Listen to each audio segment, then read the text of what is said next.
Hello, everybody. Welcome to another experiment here of movie mutations. I'm your host, Stephen Billings, and of course, joining me, my two other judges, we got Andrew Cabral over here. Okay, thank you for saying something. Oh, And you then, wanted of me to course, talk. See, we need a better cue because I didn't know if I was supposed to be talking. Yes, no, glad to be back. You did not just see me pull up another tab on my computer for the I movie that can't we are going see. to I can't mutate see that. tonight. I can't see anything that you're doing. Yeah.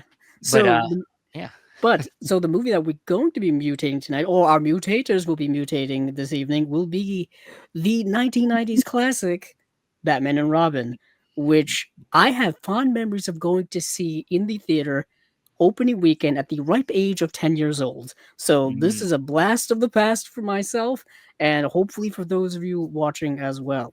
yes, and of course, previous competitor mutator, Mr. Julian Morgan, is now judging. How's it feel? It feels good. I mutated from my lowly position as a competitor to now I get my own corner.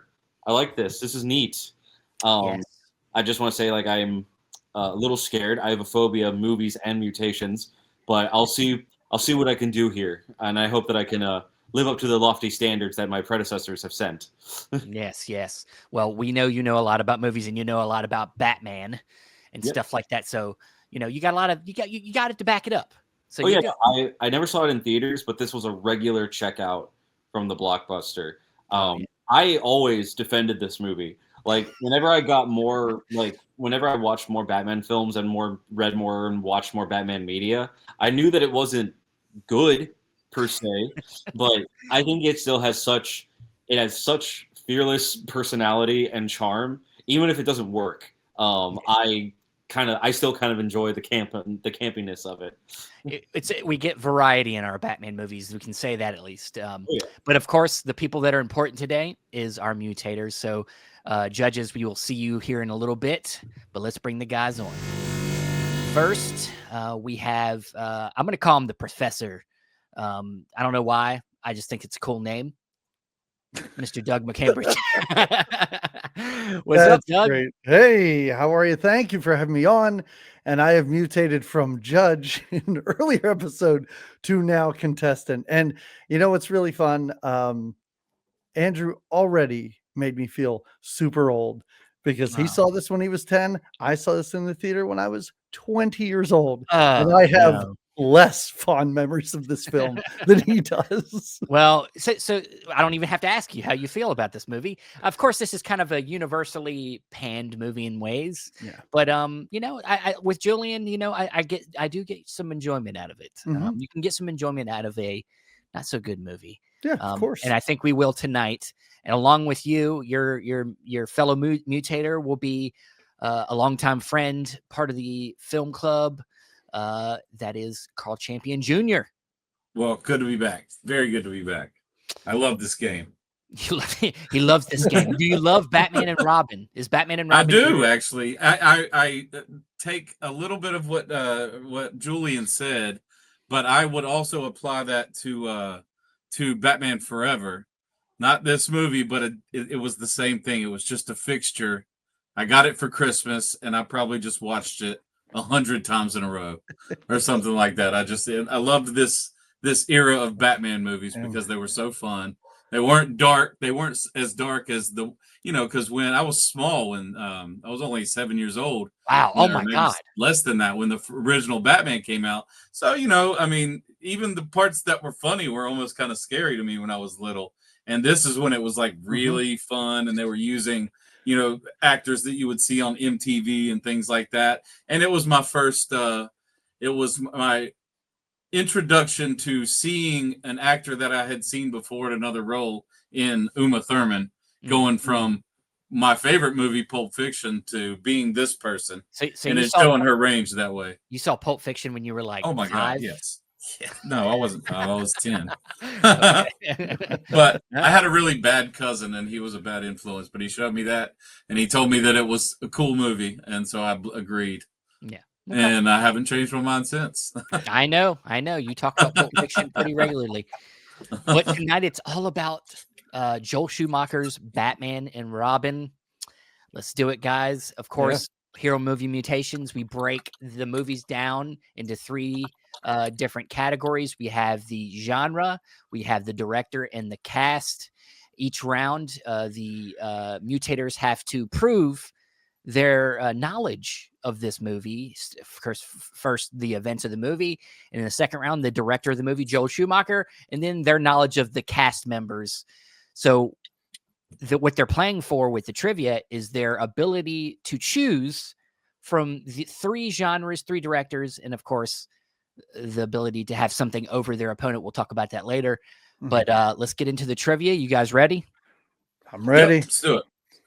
All right. The first person to 5 points wins the round, and you will buzz in with your name. Question number 1. What is Mr. Freeze trying to steal in the opening scene in the museum? It's not the gems.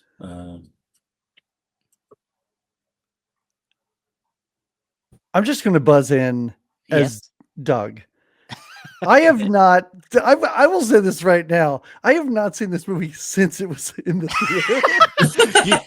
So you didn't prepare for this. Okay. I didn't know that It's was been part quite of a the while. prep. I did. Okay. I thought I would remember.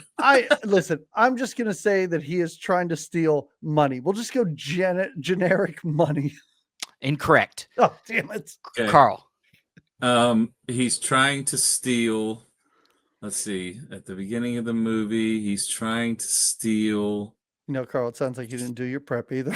I didn't either. No, I thought This I would makes this remember. so much more fun. Does it though? Kinda. I'm just gonna say he's trying to steal gems. I feel like I have to give it to you. It's a large diamond. That's what- pretty yeah. A close. diamond is a gem. Yeah, there I'd you even go. give it to you, Carl. I'm your opponent. I'll give you that. 1 point to Carl. He struggled so hard for that. All right. All right. Question number 2. What is Poison Ivy crossbreeding in her experiments? Doug. Yes. Oh wait, crossbreed. That means I have to mention 2 things. Yes. Oh shit. Okay. I was about to say Venus flytraps and assume that I got it right. And okay, Venus flytrap and Poison Ivy for the worst answer ever. Incorrect. She's trying to crossbreed. I mean, plants and animals. I mean, plants Yeah, and people. that's correct. What the Yeah. hell is going on? How? Okay. Oh man. Carl's just stumbling through this and he somehow got 2 points. Number 3. What's the name of the super soldier serum that creates Bane? This seems like it's a question that could possibly be answered by the most, or maybe not the most recent Batman movie, but the one before that. I doubt they changed the name. Carl, Carl, I'll you buzz should in. get this. Please I'm gonna do. get it wrong because I'm probably taking this from a festival, but is it D23? The Disney Expo. That's a Disney festival. Yeah. You have an answer, Doug? Jacked and angry. I don't know. Close. Venom. That seems so obvious. I remember they were pouring it. Yes, I remember when it's called because he Venom. was weak. It looked like. Question 4. What does Mr. Freeze make his minions sing?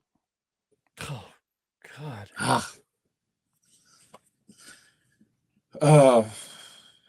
Let's see. Can you give us a hint? Is it a song about?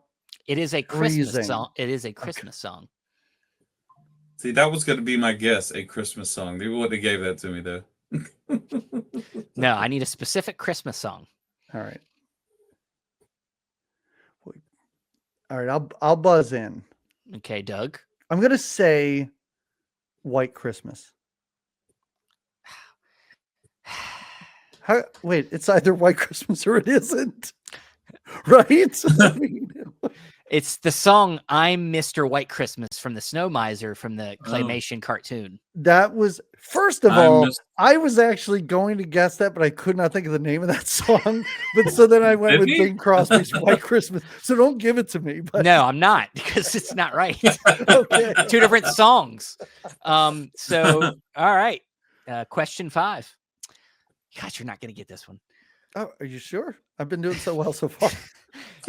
What is the name of the school Barbara goes to in England? Oh God. Oh, Is Is it a it- real school? I'll Yes, buzz in. I believe so. Yeah. Go ahead. Isn't it Oxford? It's close. Oxbridge Academy. Oxbridge. All right. Question 6. How many minutes does it take to thaw a frozen person before they die? In their, of course, Batman world. Yeah. I don't know the So technical not in answer. real life. Okay. So I Not in shouldn't real life, but Google what this. does the movie specifically say how many minutes they have? All right, I'm going to buzz in. Okay. 2 minutes. No. That seems really quick, though. I shouldn't have That said does 2. seem really quick, but I'm gonna buzz in and go even lower and say 60 seconds. No. If you would have added the 2 numbers it takes to make 2, it would be the right answer, 11. So 11 minutes they have to unfreeze people. That's not adding, that's combining. I'm saying, you know what I mean. You're the one getting all the questions wrong. He's not the only one. Question 7. What is Barbara doing when she goes out late at night? Oh. Barbara, Yes. I'm gonna buzz in. Isn't she going out to fight crime? No. Oh. That's what I was going to say. This is embarrassing. Is she spray painting overpasses? She is bike racing. Damn it. Oh, that's right. She is on a Oh, motorcycle that's a lot. right. I forgot about that. She likes doing that. It makes sense. Question 8. What illness does Alfred have? I'm going to buzz in and just say cancer. That seems like such a fucking downer, but maybe. Nope. Okay.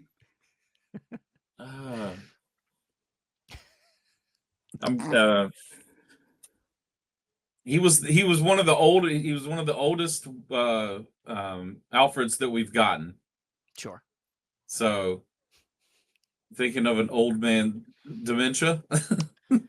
I was going to say, unfortunately, you're not going to be able to find your answer in reality. Once again, Oh.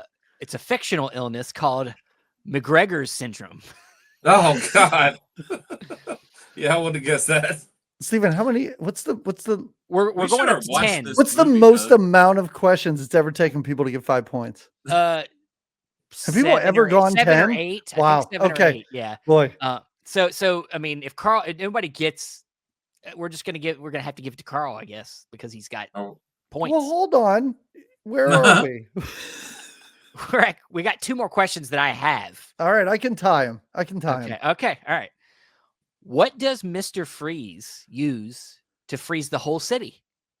He uses the Are you gonna buzz in first? No, because I mean, is it as I'm going to buzz in? Is it as Okay. easy as just saying it's a freeze ray? It is a freeze ray, but he uses a specific piece of equipment that the city has to make it a larger freeze ray to freeze a whole city. yeah, the freeze ray is what he uses to freeze the individuals. Yeah, I just assumed it was a bigger freeze ray that he like. It sits is, in or but something. his gun, he has a freeze ray gun, Right. and then he uses another thing to make a bigger freeze ray gun. I have no idea. Carl, I don't think I can tie you.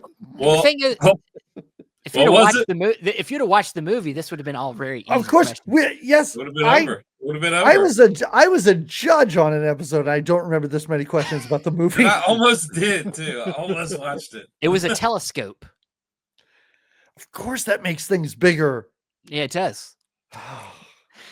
And the last question I have. Can we have the last one? I just and want this to is hear the last it. question. What thaws the city when the telescope is destroyed? Oh my God. The sun? I have no idea. This. I'm going to give you that. Yes! Not shut out. I'll take that. Sun rays bouncing off satellites. Okay. So All right, I'll take that. 2-1. Nobody got to 5 points. I kind of want to give you both make you have to get a mystery pick, but I don't want to be mean. So, Carl, you have the choice of the 3 revealed picks that you guys got before the game. You either get Is this director or genre? Genre. Okay. Yeah. So I get to pick between time loop, music biopic, and art house. Yes. Art house is out. Art house is out of the picture. I didn't want nothing to do with that. Wait, can't you choose a mystery selection and hear the mystery selections, or is that not? Sorry, I don't mean not to something run your we've game for done. you. Not something we've done. Never mind. I think I'm going to go with time loop. Okay. I'm kind of disappointed you didn't do music biopic, but all right. Believe me, I thought about it, but I listened to Seal Kiss from a Rose so many times. That's what it only would have been about. Well, it's okay. It would have been fine. Your mystery picks, Doug. You either got one that I know you don't want to do, a medieval fantasy, or a raunchy teen comedy. Whoa. Okay. All right. Okay. You know what? No, I'm going to do the medieval fantasy. Okay. I'm going to do the medieval fantasy. Yeah. Nice. So Batman you have and Robin in medieval times. I like it. Yeah. You have the harder job because you got the mystery pick. So we're going to start with Carl, who's going to give us his pitch for the Batman and Robin in the time loop version of Batman and Robin. Okay. So I guess, all right. So what I'm thinking for a time loop film is that instead of trying to freeze the entire city and freeze individuals, he develops, or Mr. Freeze develops a chrono freezer, which instead creates this temporal, situation where the entire city is reliving the same timeline, but only Batman and Robin know about it. And so they have to relive the same day over and over again, unable to stop Mr. Freeze, where they almost apprehend him every single day. And they have to, and they go through that over and over again until they can find a way to work through and actually stop him. So they have to get beat by the same bad guys, and they frustrate each other because they're saying the same bad puns over and over to each other, and it stays super campy. So all the super annoying campy jokes remain over and over and over again until they finally find a way to defeat him. Is what's Mr. Freeze trying to do?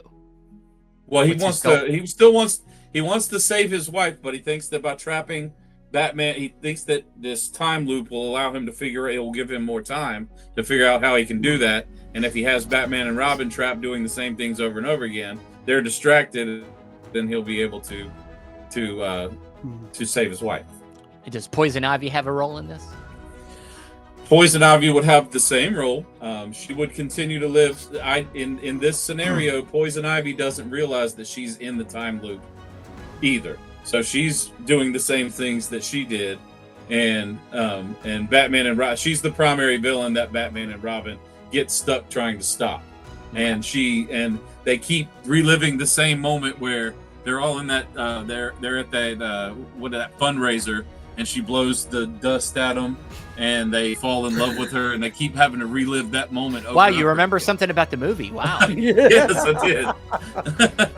Yeah, why couldn't all your questions have had to do with sexy women in the movie? Apparently. Should have put something about that dust in there. Yeah. All right. The time loop would allow for a series of comedic moments, sort of like Groundhog Day, obviously, where that keeps continuing to happen, and because of the subtle changes in what they do, it creates opportunities for the jokes to reemerge in different ways. So give me. Do you have an idea of what is the thing that finally breaks the loop? What do they have to do? What do they finally do to finally get out of this loop? Well, I had a little trouble with that. I kept thinking about the best way to do that, and I think that, I mean, the only way to make it a time loop film is they have to grow as characters and become either better partners, or they have to learn to work together. You know how Bruce is always making fun of Robin, and Robin's just chipper, happy-go-lucky, doesn't care. And and the only way they get out of it is Bruce has to stop doing that and treat Robin as an equal who is just as capable as he is of helping to stop the bad guy. All right. Well, let's go talk to the judges and see what they think about this pitch. We'll be back with you, Doug. All right. So Carl with his pitch for the time loop of Batman and Robin. What do you, Julian? What do you think of this pitch? I think the idea of like having Mr. Freeze literally like freezing time essentially and like forcing them to like, you know, relive a thing is like over and over is a really unique concept. And I think it like, I'm honestly surprised, like, because I've read a lot of Batman comics over the years. I'm surprised they haven't done, at least to my knowledge, anything like that with Mr. Freeze. I think that's a really unique prospect. Unfortunately, I think I wish that you know, if Carl had seen the movie before, he would have. I think it would have given him more. He knew the dust thing. He knew the dust thing. I would like to have seen more, like, expounded upon, like all the other characters. Like, you know, how do they fit into this? Sure. Why are Batman and Robin the only ones that can experience this? I just think it just needed a little bit more room to expound upon, because the actual bones of the idea, I think, is really fun. Okay. No, I think I agree with you. Andrew, where are you standing on this? Yeah, I like this idea of the time loop thing, because what Mr. Freeze needs probably more than anything is time, because his whole thing is trying to find a cure for his wife, trying to figure out what the cure is, revive her, all that kind of stuff, and you need time to do that. Well, I mean, he needs time, but I think what I would have liked to hear is like that there is a specific goal, because like in the movie, in Batman and Robin, we know he needs time, but it's like he's gathering all these materials and stealing things, these gems and things to help with trying to. So if you'd have said like, well, he knows that there's things all around the city he needs to gather before he can, actually save his wife's life or something. There needed to be, because time is like, I mean, God damn it, that could go on forever. You don't know how long. I mean, it feels like there needs to be some kind of like thing we're working towards here, or some kind of red herring that we need to like, that Batman and Robin need to be trying to like prevent, him from doing something or something. I don't know. Like, it was a little fuzzy, I think.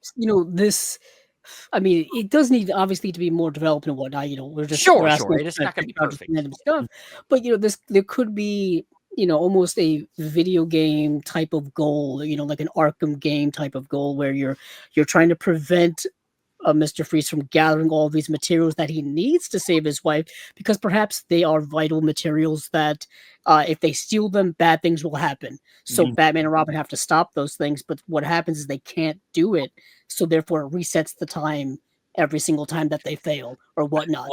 I like that point, because there's a lot of video games out there where like, time resetting, like, is a big factor in it. And so like, I like the idea of like, them trying to lead towards one event, and like, trying to find new ways to solve this problem before time resets itself. Yeah, I think it's a really fun prospect. I'm thinking, I mean, the one that always comes to me is a childhood favorite, Legend of Zelda Majora's Mask. Always comes up, where the way that game goes is that you only have 72 hours to do stuff, and then the time resets back 72 hours previously.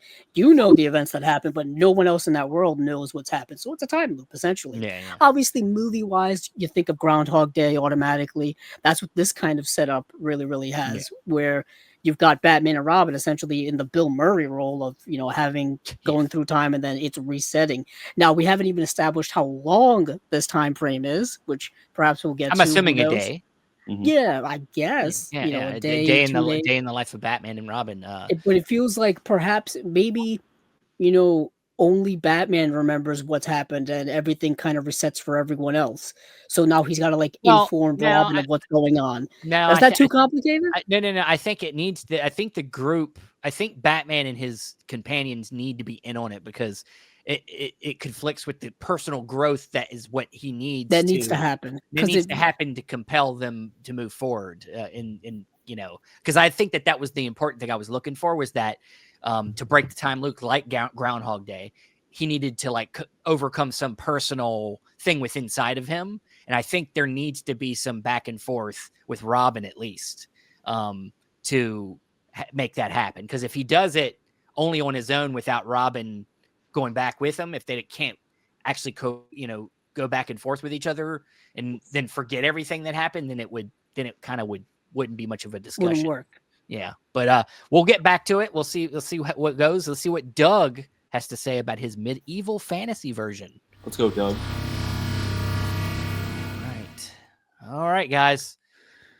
Okay. Doug, it is your turn. Please tell us the sprawling story of the medieval fantasy version of Batman and Robin, please. Well, there's been a lot of discussion of time, and I think, when we talk about medieval times, there's a lot more time involved in that. I think the beginning of the movie is very similar, except that Mr. Freeze, in getting these gems, what he's trying to do is he's trying to build a time portal to go back before his wife was ill. But with the gems he has, he can only travel back to medieval times. That's all he can do. And he shows up and realizes that in medieval England, there's all these other gems.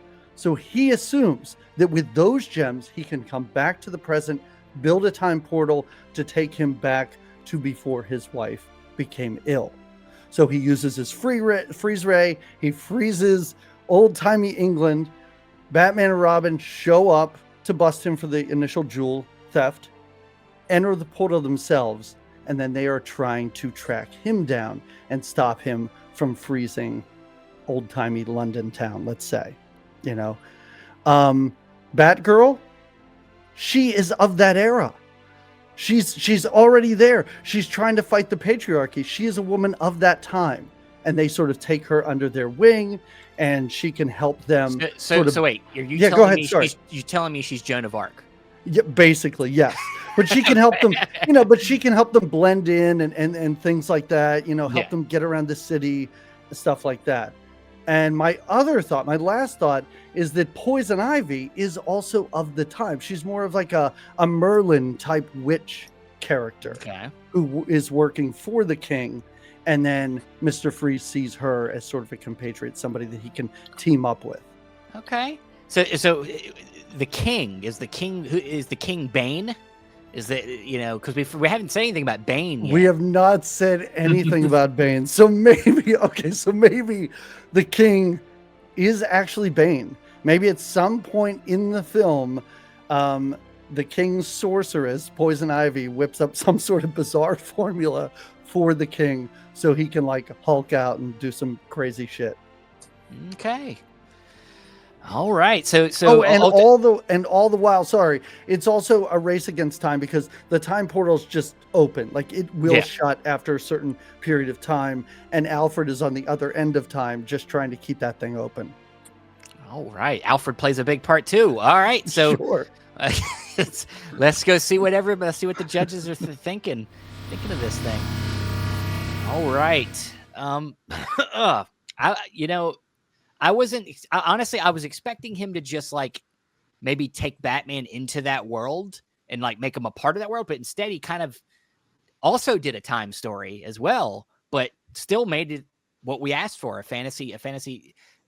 Julian, I know you're a big fan of this genre. I really am. First thing that I thought of whenever he was talking about is the old Mark Twain story, Connecticut Yankee and King Arthur's Court. A myriad of a bunch of different like isekai animes that do like this trope. And so I'm immediately attracted to the idea of Batman and Robin trying to make their way through medieval England. Maybe we could have like him in like be introduced to like one of his great ancestors, one of the Waynes before they came to America, stuff like that. You're just giving Doug so many ideas. Oh yes. No, I'm just saying that like I'm a big fan of the idea. I think the jewels, like trying to find them in that way, I think is a fun idea. I don't think I heard him specify where the jewels are. Maybe they're in a king's crown or the queen's crown, King Bane's crown. So, is this where I decide which one I like better? I think we know where you're going.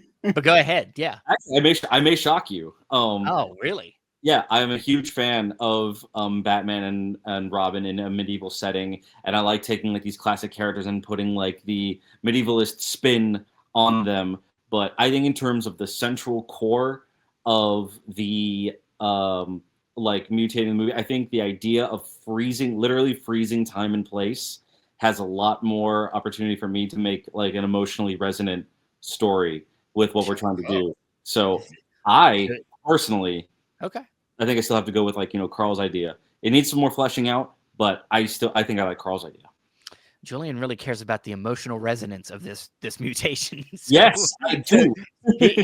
So he's got his way. Okay, all right. So Andrew, where are you feeling? Are you feeling emotionally resonant with this? I really like this pitch. I like the fact how comic booky it feels. Yeah. How it feels like a story, like an Elseworld story from comic books. It reminds me of almost of Gotham by Gaslight, but with a twist of almost of a time travel twist.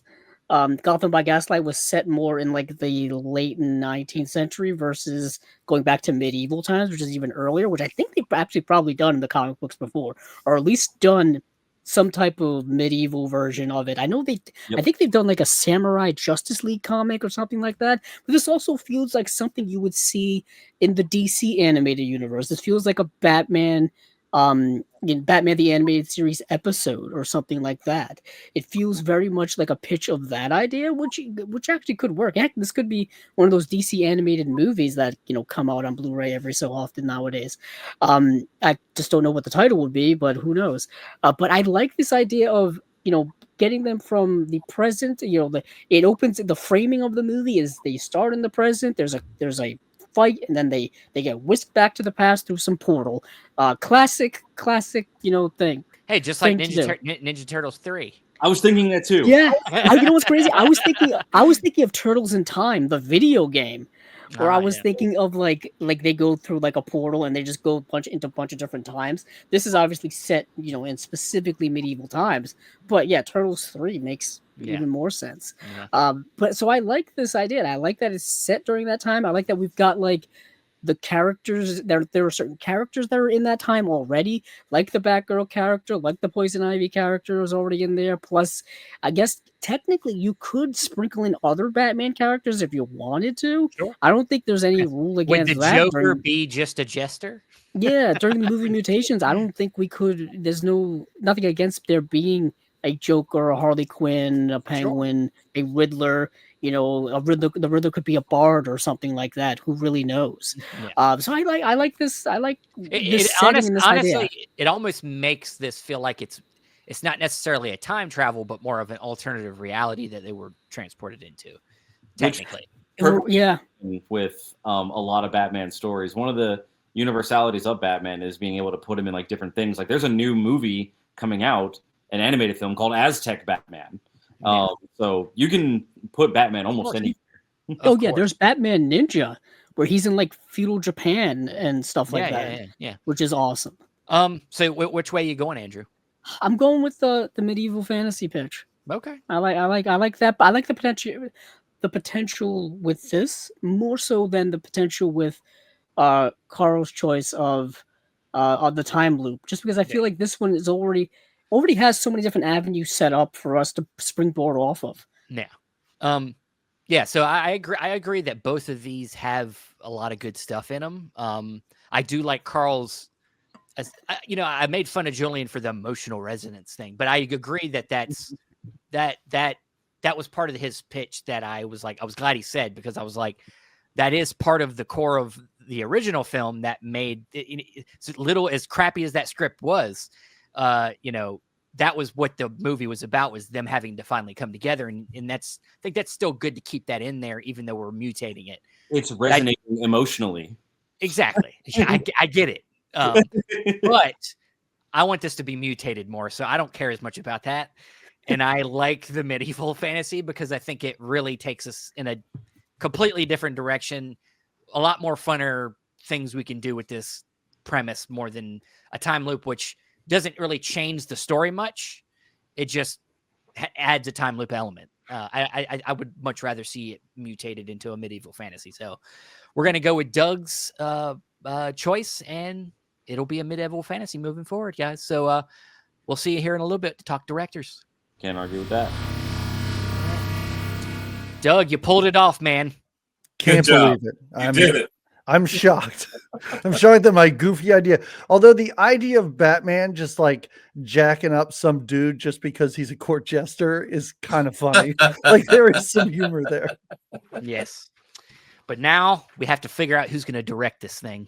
So we go into round 2, and once again, we're going to have a bunch of questions. This time we have different types of questions. We have 3 different categories. We have Bylines Beware, where I give you guys a negative review from one of Joel Schumacher's films, and you have to figure out which movie I'm talking about. And then we have Through a Viewfinder Darkly. I give you an image and a quote from the film, and you have to try to guess which movie I'm showing you. And then the third one is just director's cuts, which is factoids about the filmmaker, and you have to tell me whether they're true or false. Oh, so that is your fun. 3 categories. And they'll be playing for the chance to either pitch for these 3. We have Sean Levy, Tony Scott, or Werner Herzog. Loser will have to pitch for one of the mystery picks. You guys ready? Yeah, I'm ready. All right. So you won, Doug. You won the first round, so you get to choose from which one first. All right, let's do Bylines Beware. 1 point. All right. Bylines Beware. Once again, buzz in with your name. Mm-hmm. This came from Kevin Carr. He says, too much of that film clung to the theater experience, which ultimately appears wildly ingenuine on the silver screen. All right, I'm going to buzz in. Okay. And I'm only saying this because theater experience. Is it that terrible Phantom of the opera that he made? It is that terrible Phantom of the Opera. Yes. Wow. All right. Nice. I would have guessed phone booth, so good job. Right. The one starring the great Gerard Butler as the Phantom. Oh, wow. Okay. Yeah. Right. Where would you like to go next? Let's just keep going down. Let's do that for number 2 or 2 points. Bylines Beware for number 2. In order to enjoy this courtroom drama, you have to accept an Carl, oh, client. The client. incorrect. Oh, Damn it. all right. I'll take it then. Cartoonish. A time to kill. That's correct. Yeah. I didn't even Please let me finish All right. for the audience sake. But you're now got 2 points on that. We got 3 points. Doug, where would you like to go? You want to finish it out? Let's finish it out. Yeah. All right. For 3 points. Directed with a cavalier disregard for intelligibility, this has to be one of the most anemic vampire flicks ever made. Vampire flicks. Carl, didn't he do the Lost Boys? Yes, he did do the Lost Boys. Did I get it? Yep. Wow. How did I totally blanked. I had no idea he directed the Lost Boys. All right. Carl Man. ties the game. 3-3 Oh, now. boy. A lot more, right. lot more competitiveness in round 2. Carl, we have all the Bylines Beware is gone, but where we get to go? You got Through a Viewfinder Darkly, and I can't director's see cut. him. Director's All right, cut. do director's cuts. All right, director's cuts. For 1 point. Yes. All right. Worked as a designer and store window dresser for one of New York's fashionable stores before getting into films. Forgive me, I forgot the concept of the category. True or false? Oh, true. Oh, did he do this? Okay. I love this because I'll just buzz I'm in. gonna say Okay. Carl. Oh, go ahead. Oh, I'm 'Cause going to if you say get it true. wrong, I get it I'm right. going to say true. Yes, it is true.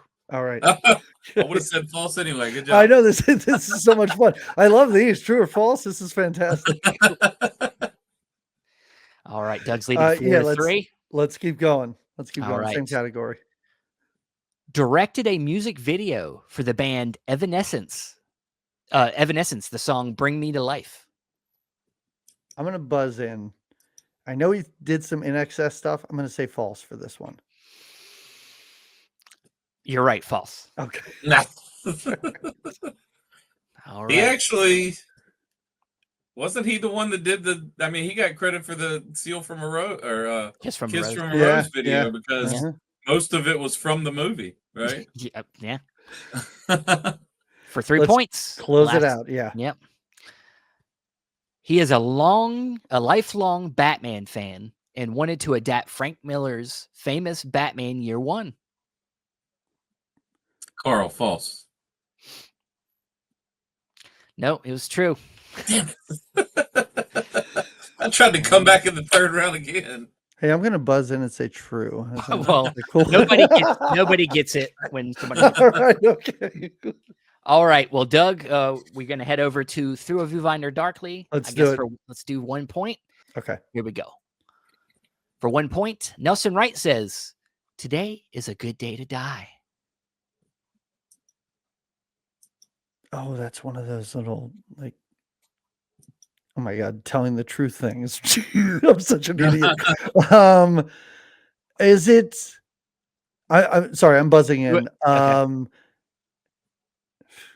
8mm? Did he direct that? Oh, I know No. what it is. Is it Okay. Flatliners? Carl. It is Flatline. Oh, of course it's Flatline. All right. Nice. Okay. Carl, for 2 points? You Yep. guessing? All right. Yep. Walter Sparrow says, "Of course time is just counting system. Numbers with meanings attached to them." Oh, Carl. He directed the number 23, correct? He did.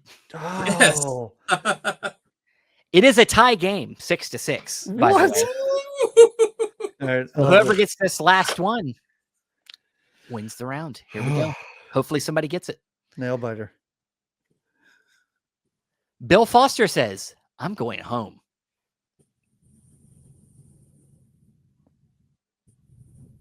Going home. I'm assuming that means he didn't like it. Trying to really. It's almost uncomfortable. I'm going home. Trying frantically to think of movies this guy directed. You know what? It was mentioned before. I'm going to buzz in. Okay. The picture's not helping me, but I'm just going to say Tigerland. Did he direct Tigerland? He did, but that's not the film. Okay. All right. Got an answer for me, Carl? I'm going home. I do not. I can't. I don't know what that is. All right. What was it? It is the Michael Douglas film, Falling Down. Oh, God. Oh, Yeah. damn. That's so easy. Again, didn't know he directed that. I Actually feel like did not know he directed it. somehow I knew he directed Tigerland and didn't know that he directed. It actually makes so much sense that he directed that now, but I did not know it either. I did not know that. Wow. All right. So we have a tie. And because Doug won round one, he's going to get the advantage and he's going to get the pick of the three directors. Hey, can I ask you a question about this? Because I don't want to throw your game in disarray here. Sure. Do I have the option to choose the mysteries? We've never done that. Oh, okay. It's fine. No. It's I was just asking. We've never had a tie. So if you're telling me you want the choice, since you won round one, I'll give you. Then I'll get the choice. No, he gets the choice. What? Yeah, Carl, you would choose of the three. Then I would choose, and then he would get the wild card, right? I would prefer that, honestly. You want the mystery picks. I want the mystery. How else would I be assigned a director unless it gets? Choose it. Right. Yeah, that's what. So he's allowing you to pick from the revealed directors. So If that's you get okay, I'm sorry. I don't mean that. no. This is this is not territory we've hit before. So All right. this is a new game, guys, out there in TV land. So you know, we're learning things. So in this case, Doug's you know, letting you go on with the 3 picks, which were once again Sean Levy, Tony Scott, or Werner Herzog for this medieval fantasy version. Well, it will not be Werner Herzog. I'll tell you that. Oh, okay. Julian's disappointed. I was terrified that was going to be picked for me. So definitely between Tony Scott, who was probably my second favorite director ever, or Sean Levy, who I really appreciate his work anyways. But Tony Scott is definitely going to be my pick. Cool. All right. So the mystery picks that Doug chose to throw upon himself, his choices are Baz Luhrmann or Rob Zombie. Nice. Whoa. Oh man. I'm so glad I went this route because 100% I would love to choose both of them as a collab. All right, let's see.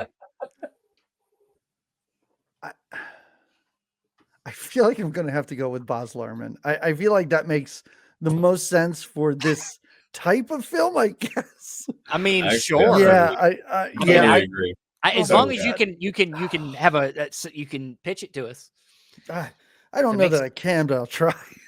Okay. I really thought you were going to say Rob Zombie because of the violence. You know, I really thought about it because you know, you guys were talking about other movies that you were kind of thinking of when I pitched mine. I was totally thinking of Army of Darkness, like 100%. No, I got That's that. what I I got was that, thinking about. Yeah. But all right. So let's do it. We got Baz Luhrmann versus Tony Scott. And since you got it, one of the revealed picks, we're going to start with you. Pitch us why Tony Scott is the best director for this medieval version that Doug pitched of Batman and Robin. Well, a couple reasons. I mean, Tony Scott could do anything. And I think one thing that he did better than anything else was sort of suspenseful, sort of kinetic energy that just doesn't let up for the entire runtime. So forgive me, and just want to clarify that the thing that he did that won was that they would kind of start out in Gotham and then go back to medieval times to try to stop Mr. Freeze. They kind of get swept into a time portal. So I'm spacing on exactly how I think Tony Scott would handle the whole time warp kind of aspect of it. But once they are there, then it's Batman and Robin, and they are fighting back against the King Bane, who is, you know, the king of everything.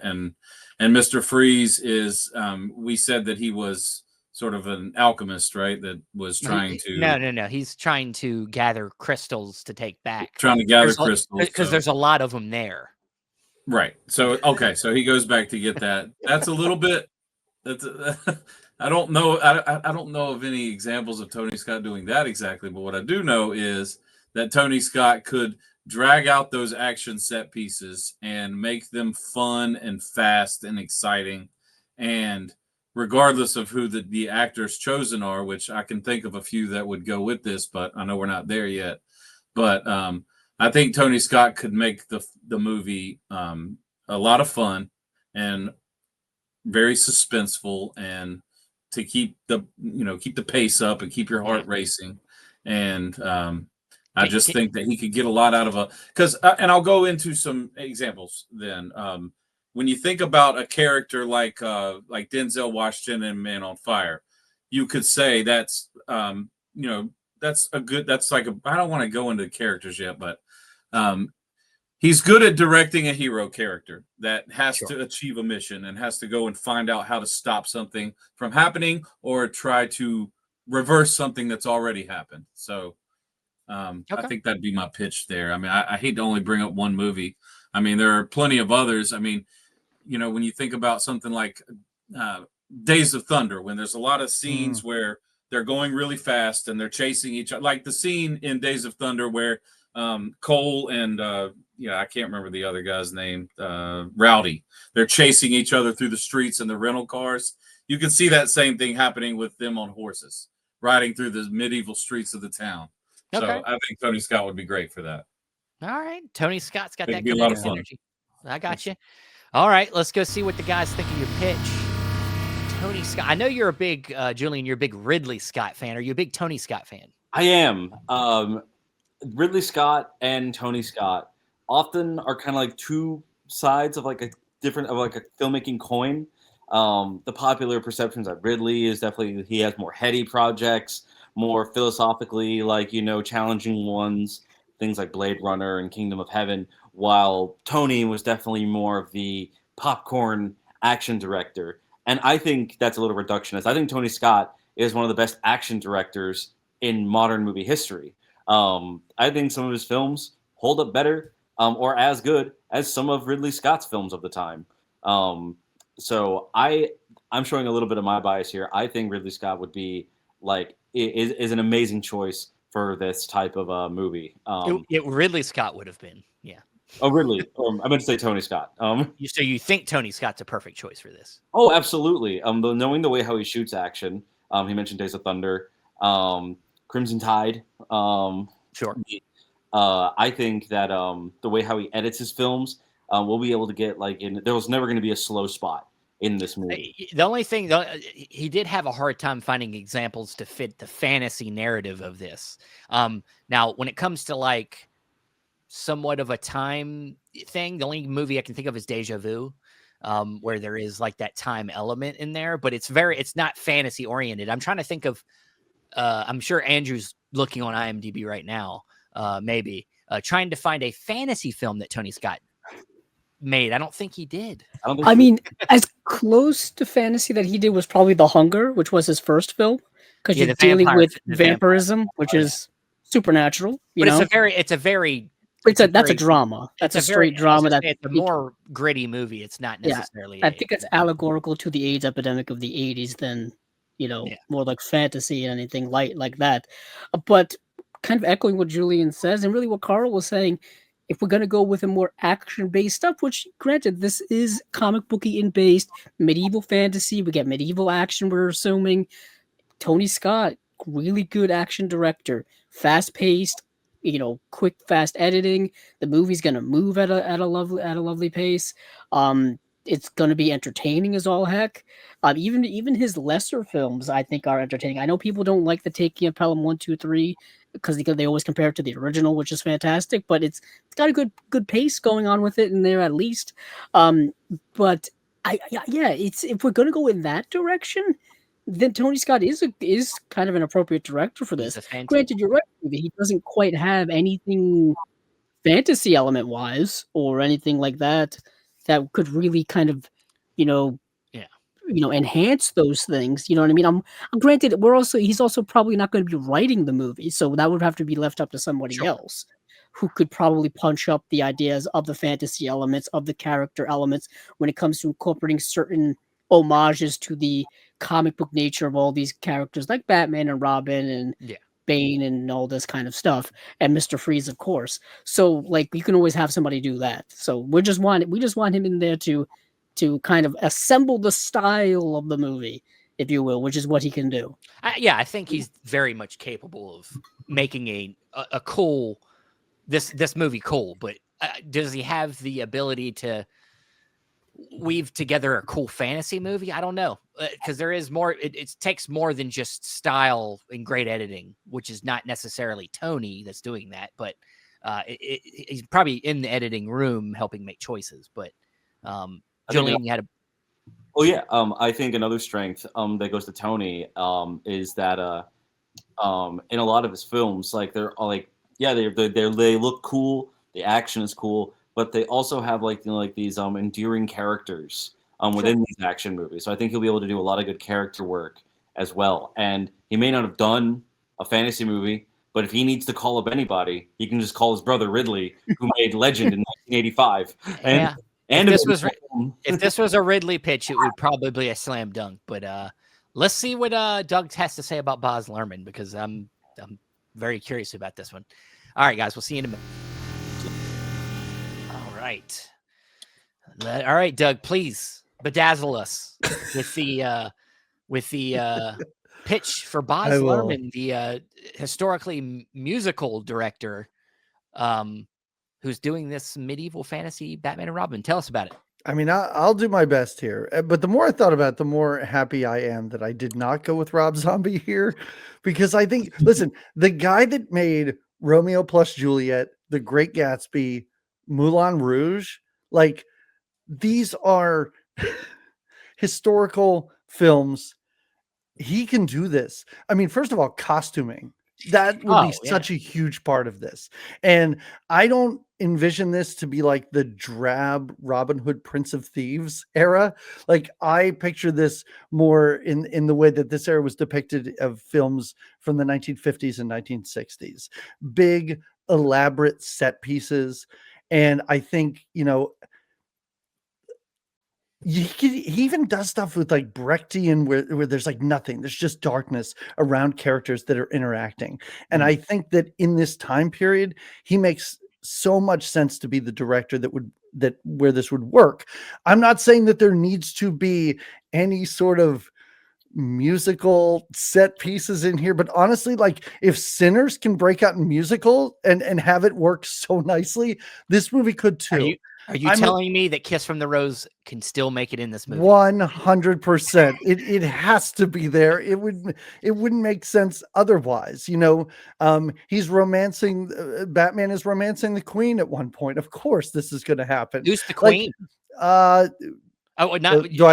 Which character? Well, we're not casting it. Oh, not actor.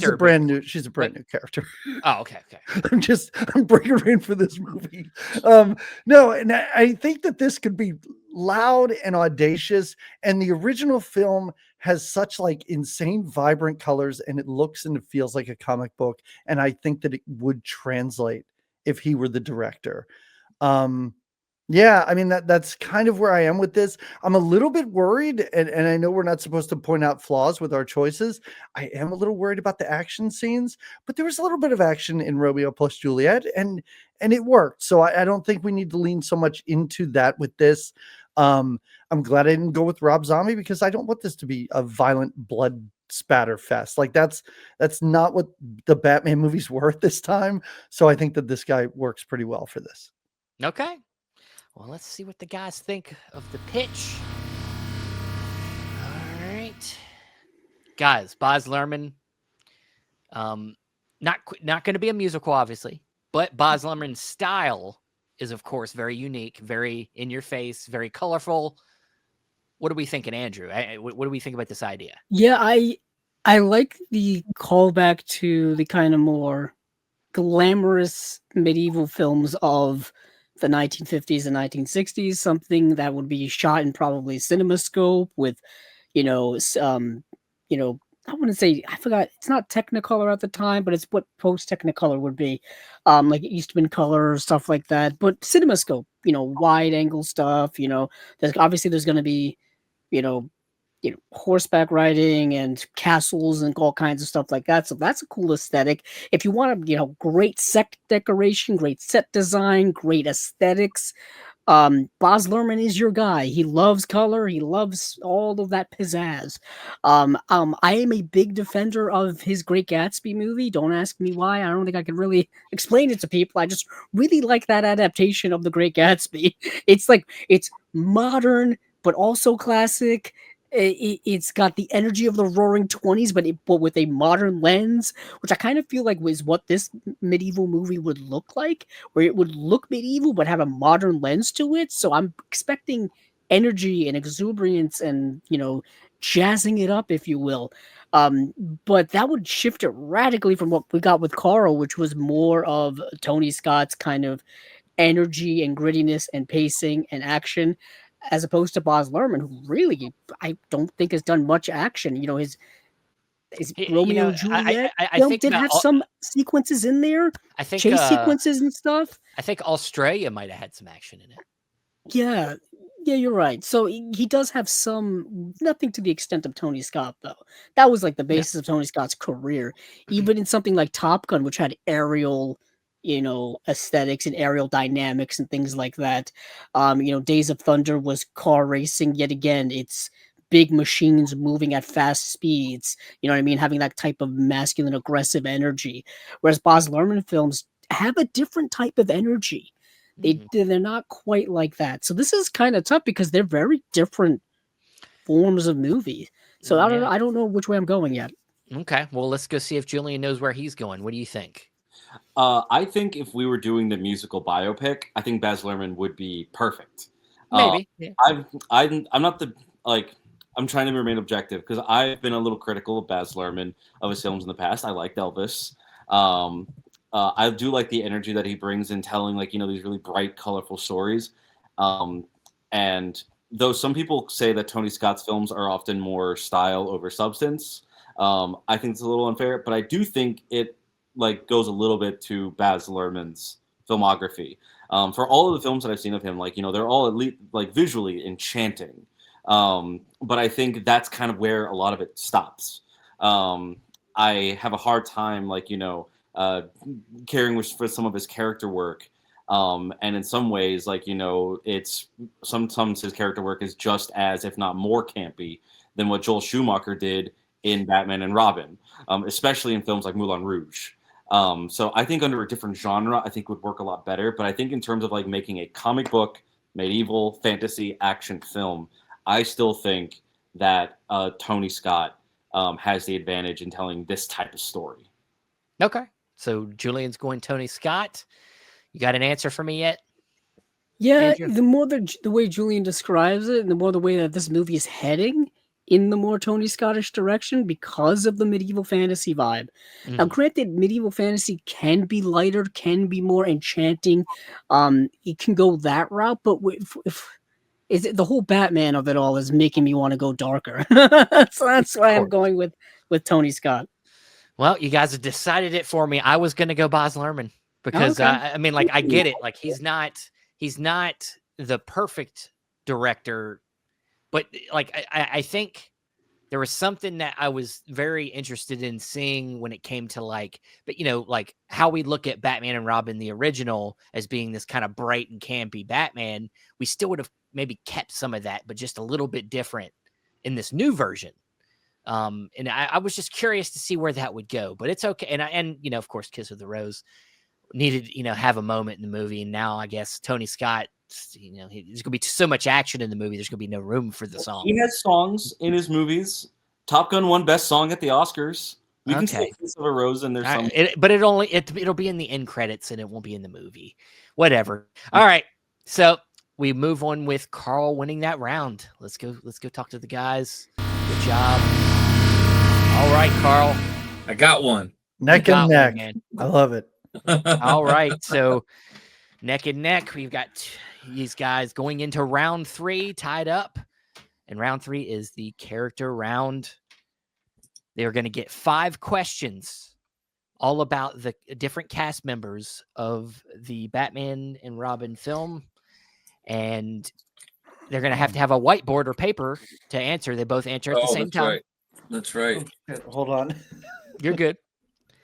And whoever has the most right by the end of it gets the option, if they would like, to make their opponent pitch an actor for whichever role they want.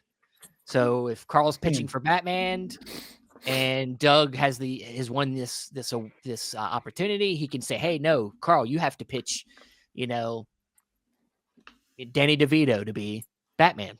And he has to. So that's what you got to do. But let's see who wins. You guys ready? I'm ready. All right. First question. In George Clooney's early years as an actor, he shared an LA home with this sky-high actress. Sky-high actress? Yes.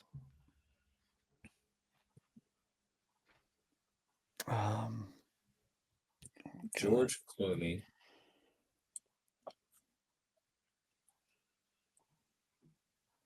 Carl. I'm gonna guess No, Julia no. Roberts. It's a write Oh. down. You write it That's down. right. You both answer at the same time, That's or right. not at the same time. It's take turns.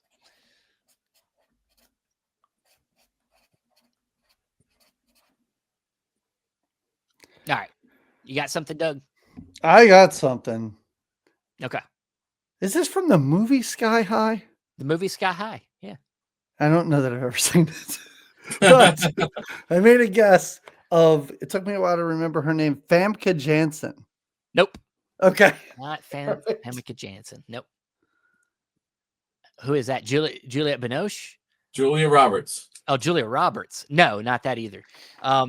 Kelly Preston, the late Kelly Preston. wow. Preston. Yes, Really? He was her roommate? that's what How about that's what it said online. that? I didn't ask George. So, question number 2. Uma Thurman has danced in 2 films with John Travolta. One is Pulp Fiction. What is the other? But I was hoping you would give me the other, and then Yeah, right. Ah, You wouldn't do that with me in the game. yeah, I would never do that with anybody in the game. Let's think. Dance with John Travolta. Let's see. I can't think of the name of the movie. I think I know the movie. I can't think of the name of it. All right, Carl, what you got? I have no idea if she was even in this movie, but I wrote down Grease. Incorrect. Is Gotta it get lucky. okay? Maybe it was her first movie or something. I didn't write anything down because I could not think of the name of the movie. Is it the movie about the mob in Hollywood? Maybe. Okay. Maybe. Shit. I can't. I just watched it for the first time like 3 months ago because Oh wow. people have talked about this movie forever, and I was like, I'll finally give it a shot, and it was good. I can't remember it. No. It's the 2005 film Be Cool. Yeah. Oh. Yeah, the sequel to you know what, guys? I can't think of the name of the movie. It doesn't Go matter. ahead. It doesn't matter. Actually, one of my favorites. I love that movie. I can't believe I forgot. Question number 3. Arnold Schwarzenegger's famous line, "I'll be back," which originated from the Terminator 1984, was originally written as what? Oh. Arnold Schwarzenegger's famous know line, this. "I'll be back," which I know originated this. from 1984's Terminator, was originally written as what? All right, There's no Doug, way. There's no way. what you got? There's no way. Because I just added a word. I'll be right back. No. Okay. You're in the ballpark, but no, it's not that. Oh. What you got, Carl? I will return. Incorrect. The answer is, "I'll come back." Oh. Terrible. All right. Okay. I remember reading about that a couple of years ago. Damn it, I couldn't remember what it was. All right. Question 4. Alicia Silverstone's first TV commercial was a quick appearance in an ad for this popular pizza chain. So this narrows it down.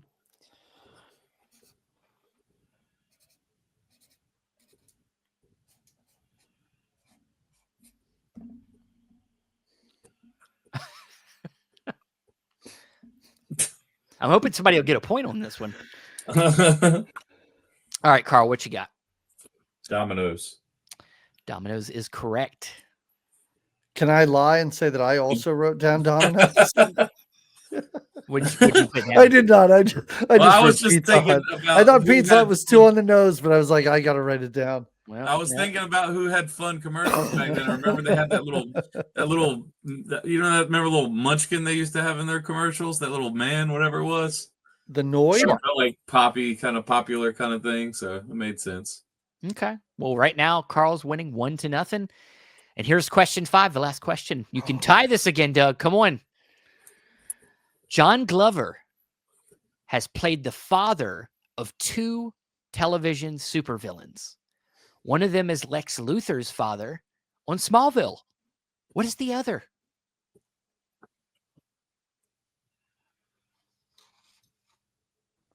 Nobody's going to get this one.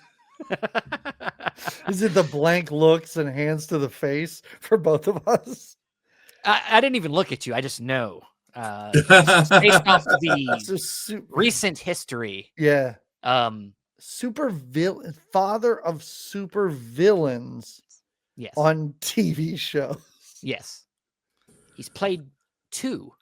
One was Lex Luthor's father on Smallville. And the other is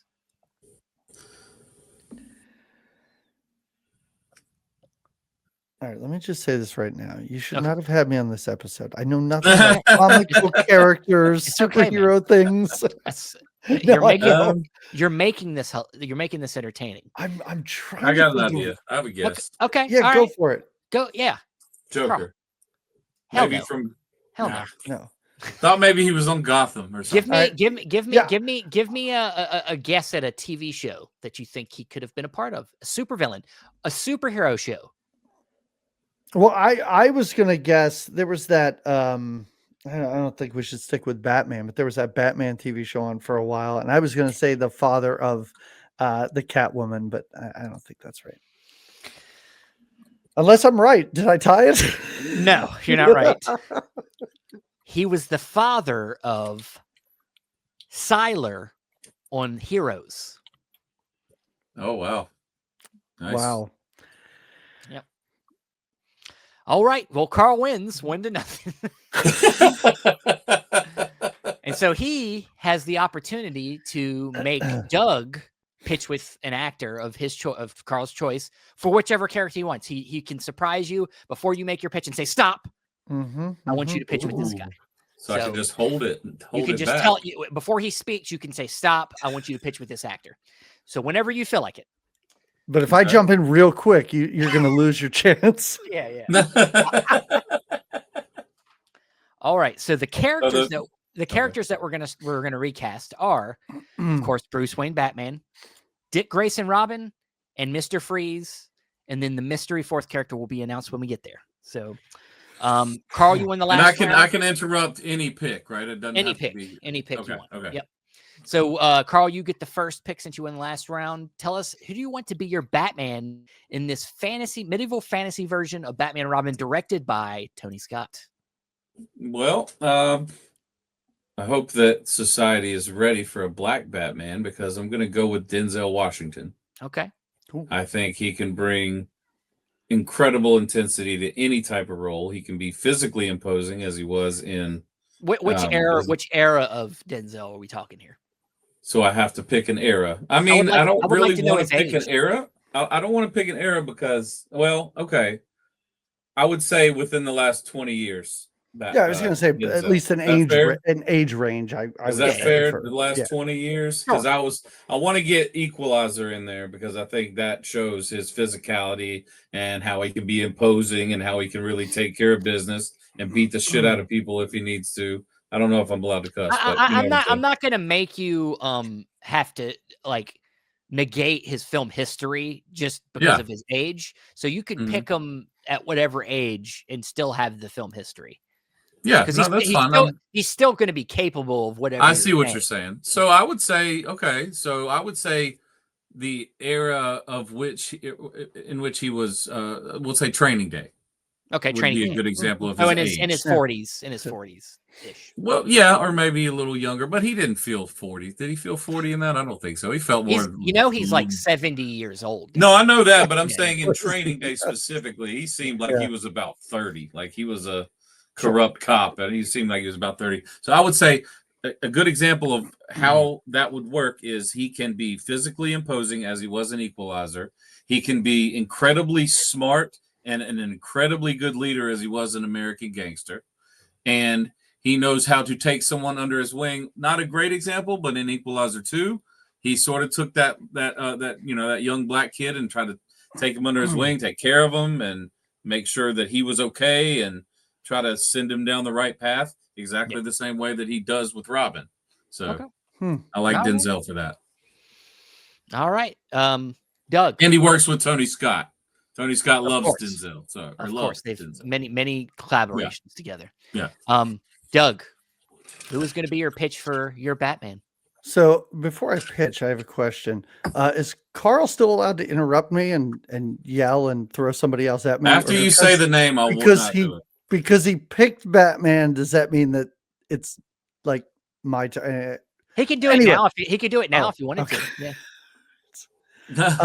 You just have to say the name of your character, and then I won't interrupt. And I'm gonna go like what I think is like a super traditional pick. And I remember in 1989 when Batman was announced and everything, and everybody was up in arms. And like, how can this guy possibly be Batman? In my head, I thought a great Batman at the time would be, and this might sound like a joke, Charlie Sheen as Batman. I think would be fantastic. All right. He has the dark, brooding feel and look of Batman. He already has the gravelly voice, but he's also kind of like at that time, especially late 80s, early 90s, still a sex symbol. Like he's a Bruce Wayne type, soft-spoken, again, gravelly voice. I don't think he has the athleticism that Denzel probably does, but honestly, what Batman has that has been cast, so I almost feel like I think he'd be a perfect choice, honestly, for in that era of his life. Can you give me some movie examples that would help us color why he's a good choice for Batman? Okay. So what I go to is the fact that he was in Navy SEALs. Sure. Great film. Which I feel like, okay, that's him acting tough and everything like that. Yeah. But I also feel like he has a broad range.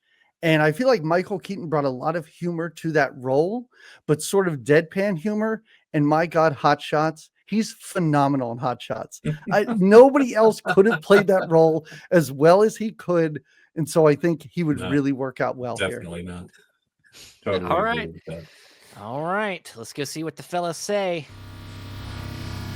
All right, guys. We got Charlie Sheen versus Denzel Washington. I didn't think this was going to be our Batmans, but cool. we're here. It is pretty cool, I think, actually. Julian, where are you standing? Okay, well, let me ask this. Who wins the chin battle?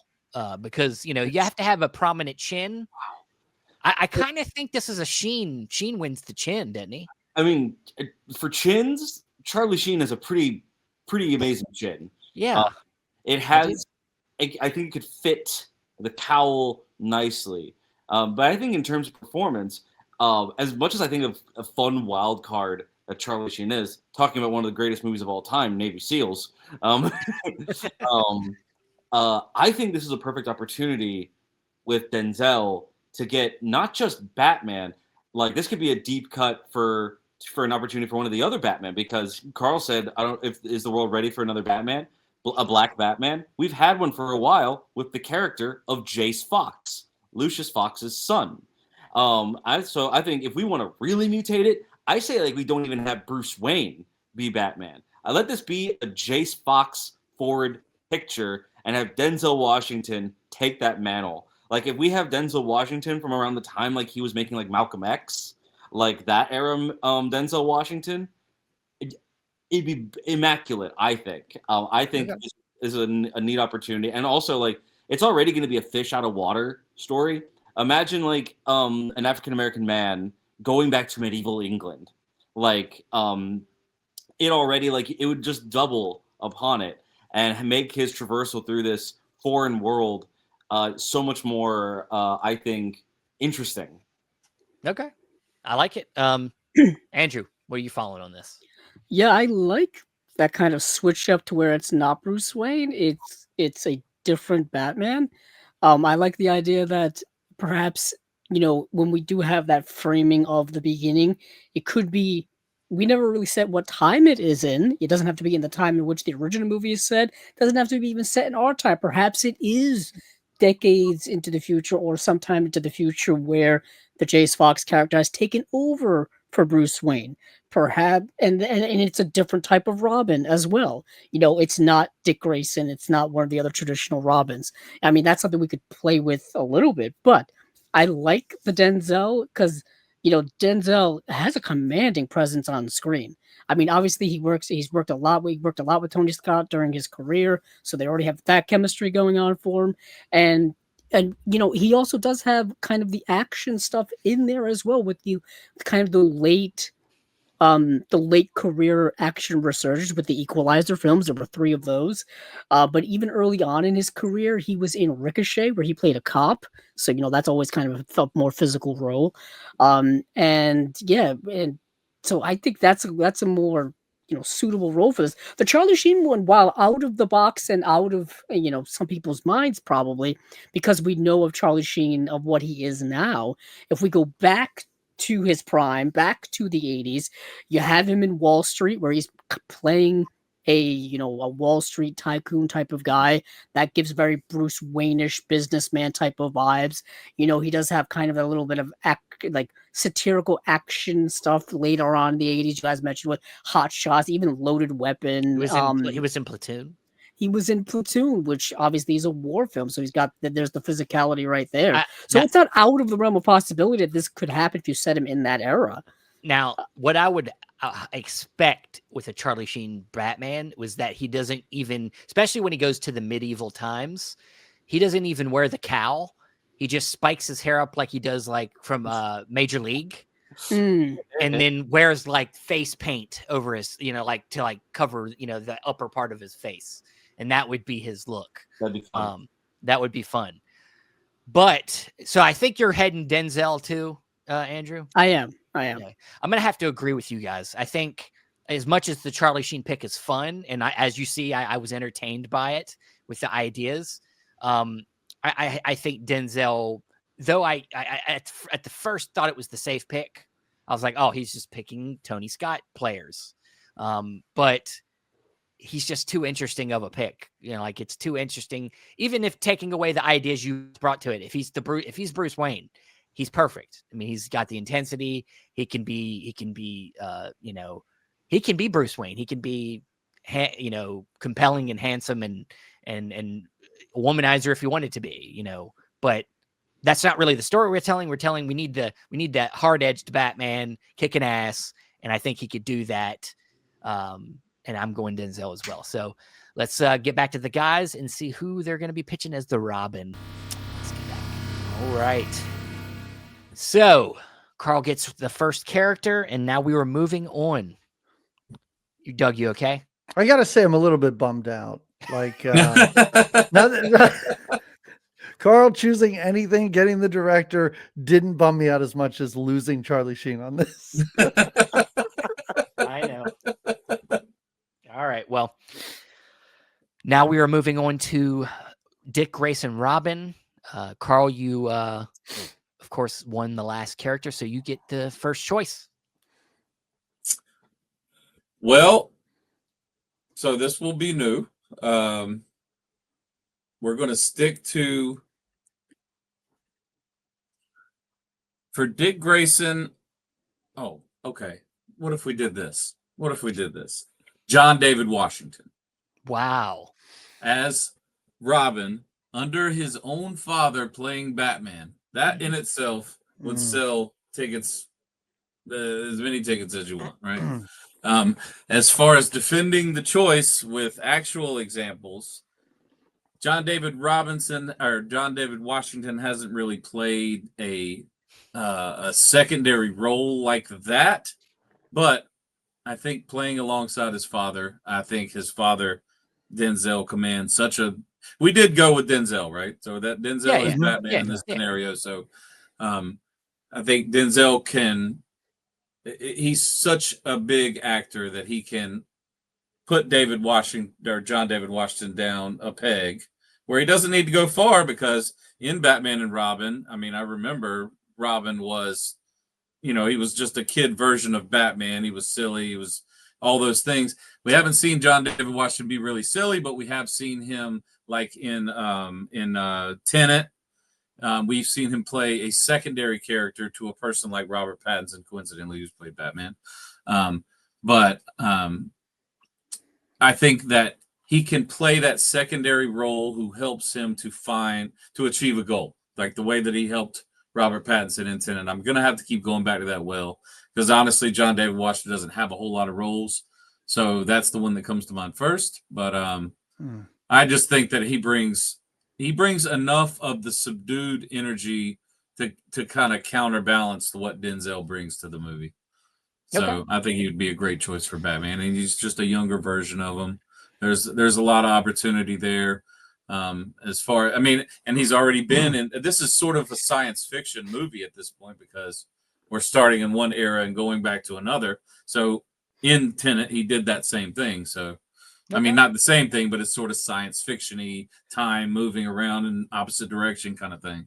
So Okay. Yeah, you're doing the Pursuit of so your casting choice is like Pursuit of Happiness. You want the father-son matchup. All right.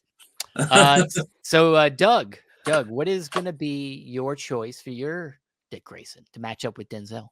See, this is where my Iowa Debris choice was going to be. Okay. But now you're going to be pitching Jack Black. So let's try that. Yeah. All right. Am I really? Because I'll do it if you want to.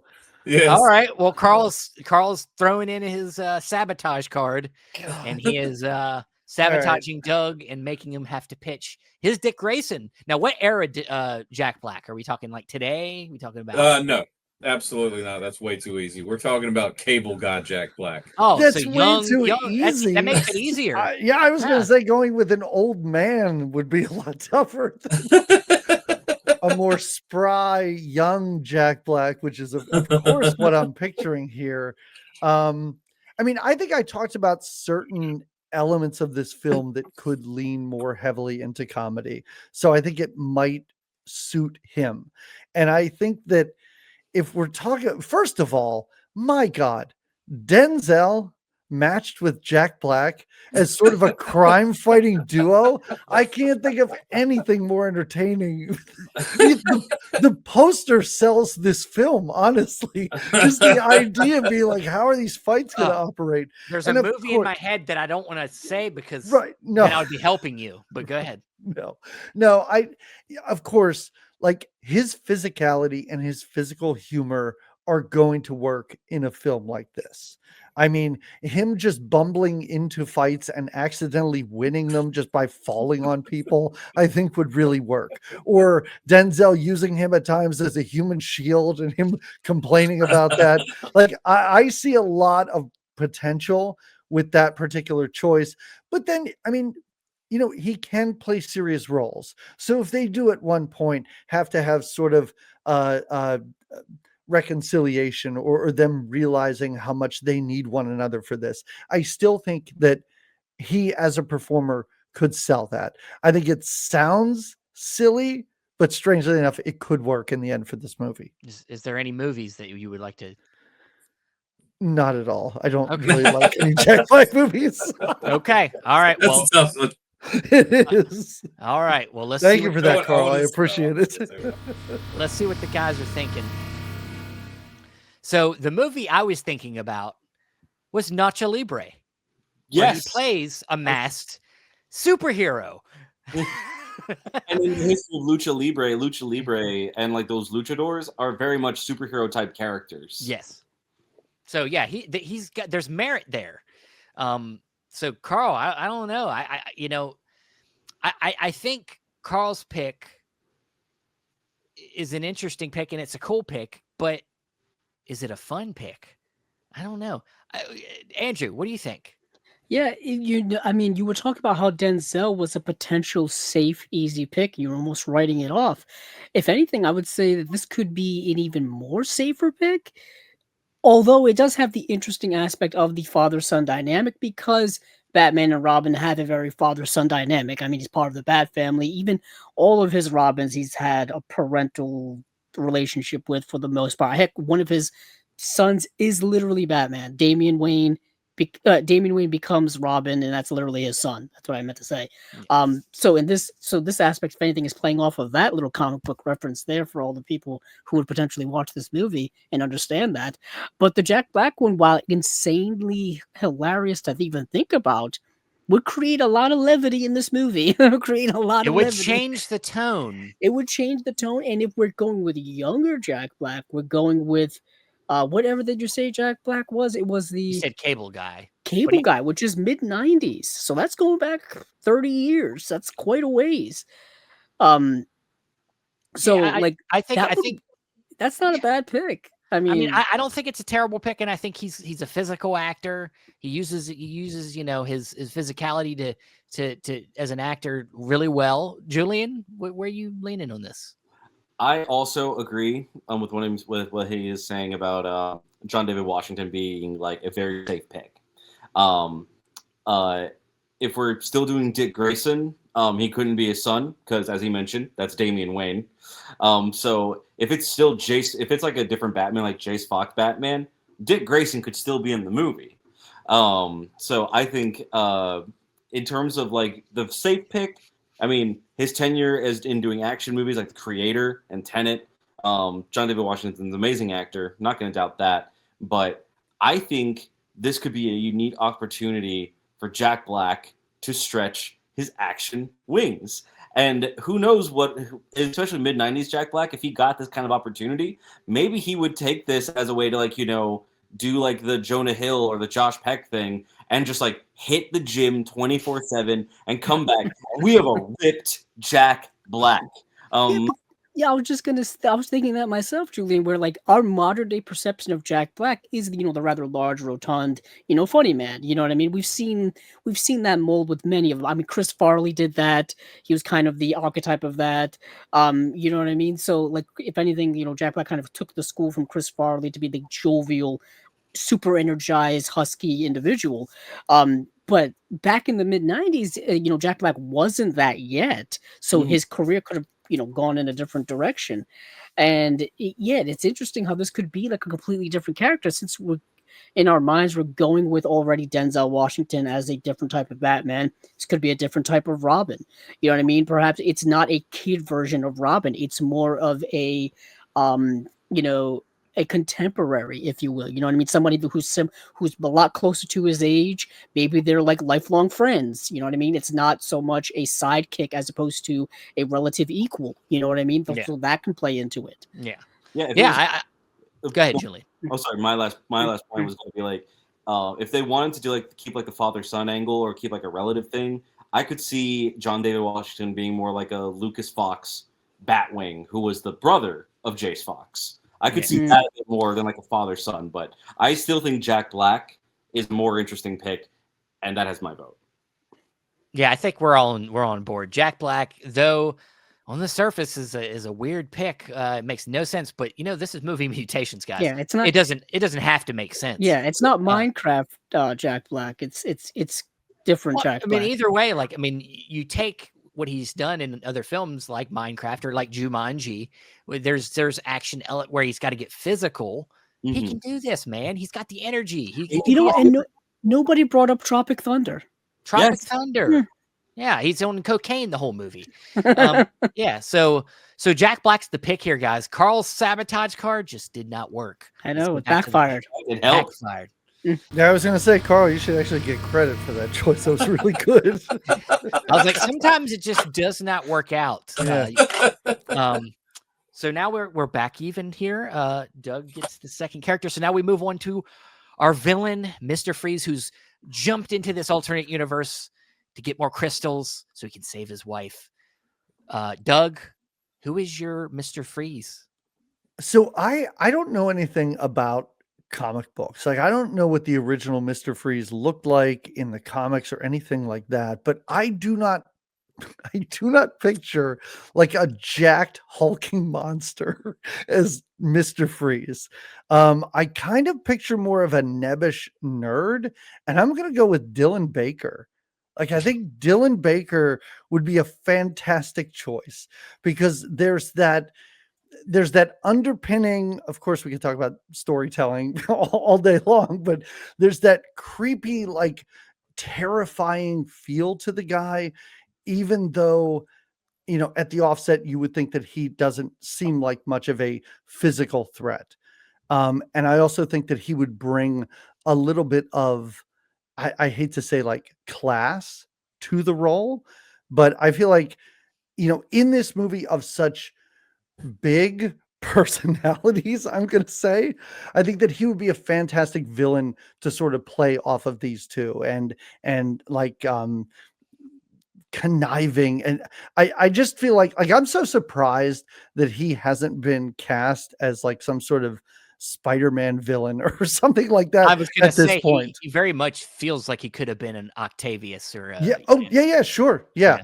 Yeah. So I almost want to give him a shot and just go for it, man. You're Mr. Freeze. Do it. Does he still have the same visual kind of like all Yeah. blue? Yeah. Okay. Yep. Yeah. I Is he think bald? so. Is he bald? He's definitely bald. Yeah. Yeah. You got to shave that head, Dylan. You can't show All up. right. Dylan Baker, mostly known for he was in the movie Happiness. He was in Oh, Revolutionary Happiness. Road. That's what I was trying to think. Yeah, Sorry. No, you're good. Trick or Treat. He plays the character in Oh, that. yeah. Trick or Treat. Yes. So, Dylan Baker. Carl, what is going to be your Mr. Freeze? For this, I'm thinking about. Now that we've picked Jack Black, I think that we need to reground it with the villain and not make him silly, like he was. I'm gonna go with Mads Mikkelsen. Okay. Ooh. Mads Mikkelsen as Mr. Freeze, and I've got 3 examples that I'm thinking about. Can I change my answer to work. Mads Mikkelsen? I've got 3 examples I'm thinking about. I'm thinking about Hannibal. I'm thinking about what was his name in James Bond? He's going to eat somebody? Lashif from James Bond from Casino Royale, Mhm. and then also Caecilius from Doctor Strange. Caecilius, I'm using Caecilius as an example because it shows that when he needs to be, he can get physical with the heroes, and the others, and really Caecilius as well. I'm thinking about because they were highly intelligent and they had a plan and they knew exactly how to achieve their goal and what they needed to do to achieve that goal, and they followed through with that plan. And yes, they got upended by the hero of the day, but their plan was still well fleshed out, and defeating them took even more intellectual prowess than he had at the time. So I think Mads would make an awesome Mr. Freeze. Maybe we call him Lord Freeze. Lord Freeze. When he gets to the medieval times, they call him Lord Yeah. Freeze. All right. So Mads Mikkelsen versus Dylan Baker. Let's see what the guys are thinking. All right, guys. 2 interesting picks here. Julian, where are you leaning? This is the toughest one so far because I love both actors. Mads Mikkelsen is really good if you want like a really like intense kind of villain. And because Mr. Freeze can be really intense, but on the other hand, the thing that's kind of almost leaning me towards Dylan Baker, which first off, he almost played a comic book villain because he was in Spider-Man. He was Dr. Kirk Connors. He was. Yeah. Yes, you're right. Yes. I was going to make that reference. He almost was going to be the Lizard. Yeah. And similar to Dr. Kirk Connors, Mr. Freeze is someone that was driven to insanity with these experiments and trying to save his wife. And he's a very sympathetic character. And so I think Dylan Baker has more of that sympathetic aspect that Mr. Freeze's character is supposed to have. So it's a tough toss-up for me. It's tough. I think just because of like how I envision Mr. Freeze is always like this incredibly sad, lonely character. And he's a gentle man that was driven to extremes. At least in some of like in the Batman animated series is what I think of. As much as I love Mads Mikkelsen, I'd have to say Dylan Baker. Okay. And we can get like those like moments throughout the movie where like he wouldn't want to become a warlord. He's trying to like, get this thing to help his wife and come back. And so we can have like those emotional moments where we kind of feel the desperation in his character. So I think if I had to choose right now, I'd have to say Dylan Baker. Okay. Andrew. Yeah, it's interesting because these are both very different type of actors, very different style of acting that both of these actors have have utilized in their careers, in my opinion. When I think of Dylan Baker, he's almost, I know this is going to sound negative as all heck, kind of a poor man's Tom Hanks. Tom Y- Cruise. Yeah, I was like, because they have similar types of energy and vibes of the everyman, but their acting kind of transforms them into something else. That's And what I feel about Dylan Baker and Tom Hanks.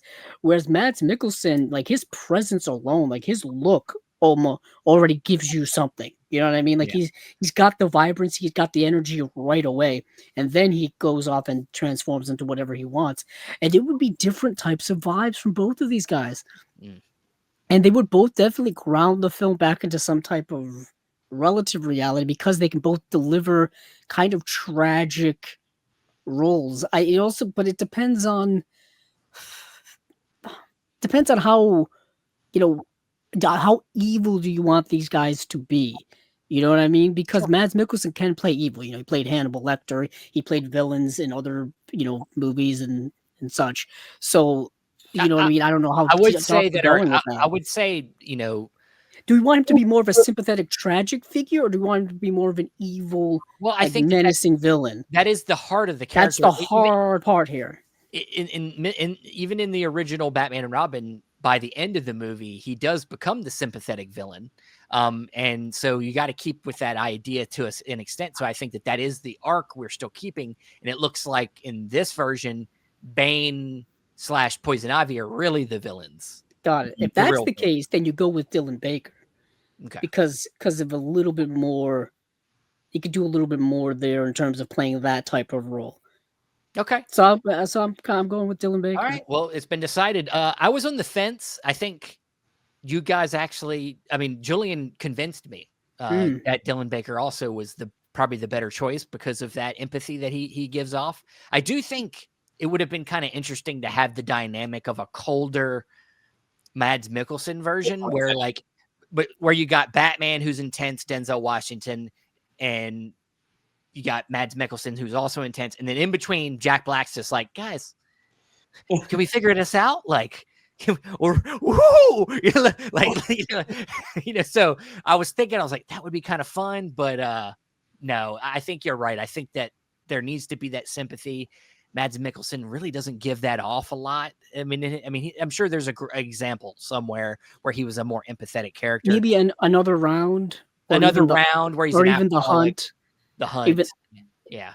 His international films where he plays more dynamic characters for them, except for ironically, so yeah. But I agree with you guys. Dylan Baker has to be the choice here. So let's get on to our mystery pick.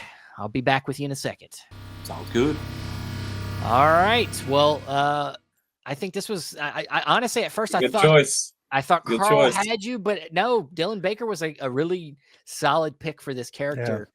So this decides it, guys. Let's see where we are. Our mystery character. So I typically I have an idea of what the character is going to be, but sometimes I'm loose with it because I want to see what you guys come up with first. Initially, I was going to say Poison Ivy. Mm-hmm. She's a witch character in this story. She's like the hand of the king. She's like there helping him, But I'm really interested and want to hear more about Batgirl's part in this story because we haven't really talked about her.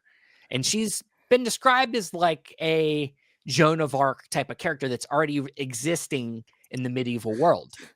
So I'd like to hear more about what she brings to this and who you're casting. So Doug. All right. So I don't think there's any, you know what, Carl, I'm not trying to put you down. I don't think there's any question here. And I tried for a little while. I was thinking like, boy, do I probably don't want to go like too sexy with Batgirl. I think we have to. It's Eva Green or Ava Green, however you want to say her name. I think she is a phenomenal choice for this role. First of all, she was in Kingdom of Heaven. Like, this is roughly the same time period. Totally makes sense. She's the type of actress, and again, listen, we're not bringing Mads over, but Casino Royale, we can just grab people from that movie. I think that certainly works. It's fine. But also she's an actress that is so brooding and kind of cold, and I like that idea. I did not want her to be a teenager. I did not want her to be a punk kid or anything like that. I don't think that would work at all. But I also don't feel like she needs to be Batman's romantic interest or anything like that. I think she can look sexy, and I think she can kick the shit out of dudes, and that's what I see with her. And I just think of movies like, I always look at her as an actress that is cast in movies that I really have no interest in watching, like the second 300 movie and the second Sin City movie, but she's so good. Like, she elevates those from being absolute trash to something that is somewhat watchable. And I don't know if you've seen any of those. There were two of them, those new Three Musketeer movies from just like a year or two ago that she was in. Again, she's out, she's swinging a sword, she's kicking dudes in the streets of old London town. I think hands down she's a great choice. All right. Eva Green. All right, Carl, what you got for us? I like a lot of the justification he mentioned, and the same name kept ringing out as you were saying all those things. I actually thought you were going to pick this actress. I'm going with Haley Steinfeld. Oh. Haley Steinfeld, recently Haley Steinfeld, and I recently feel like popular for her role in Sinners. Recently popular. That movie was so good, and she was so good in it. But that's not what we're talking about here. We could mention that movie. Her ability to become that violent, superhero. I mean, obviously she wasn't a superhero in that, but the way she became the monster and became that, the person that was chasing against the protagonist of the movie, sort of. But that's not the examples I'm thinking about when he was saying that. Obviously, Haley Steinfeld was in Hawkeye. She was Kate Bishop. She played a superhero in that movie, so she's already familiar with that entire realm. She's already been in other blockbuster movies, like she was Bumblebee. I mean, that's almost like an audition for this type of role, because she was like she was just like a lonesome teenager, but also super resilient and able to, fight for herself and be on her lonesome. So the fact that she was living in the medieval times by herself for all this time, doing the things that she was doing, I think that really speaks to that role. And she's just, I mean, you saw in True Grit, I mean, she's an independent girl who thinks for herself, and she's very strong, and she has strong opinions, just kind of like what they were kind of going with Alicia Silverstone in the original Batman and Robin, who was that independent type person that would go out on her own and ride the motorcycles or do the things that she did by herself. So I think with those three examples, I think that she's a good pick for Batgirl. All right, Ava Green versus, and she's got that appeal too, that aesthetic appeal. She looks great. She's a beautiful girl.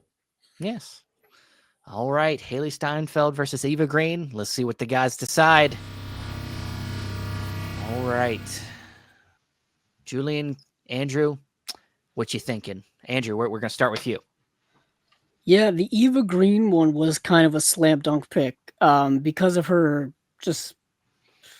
super underrated actress, in my opinion. I don't think she gets enough credit for being as great as she is, because although she's in kind of a lot of her projects don't get, a lot of fanfare as much as some other actresses of her time. Obviously, Casino Royale, big project, and some of the other things she's done as well. She's a really good actress. Stunning screen presence, really good, looks fantastic at all times. I think Penny Dreadful, which is one of her TV work that she did, is also really good.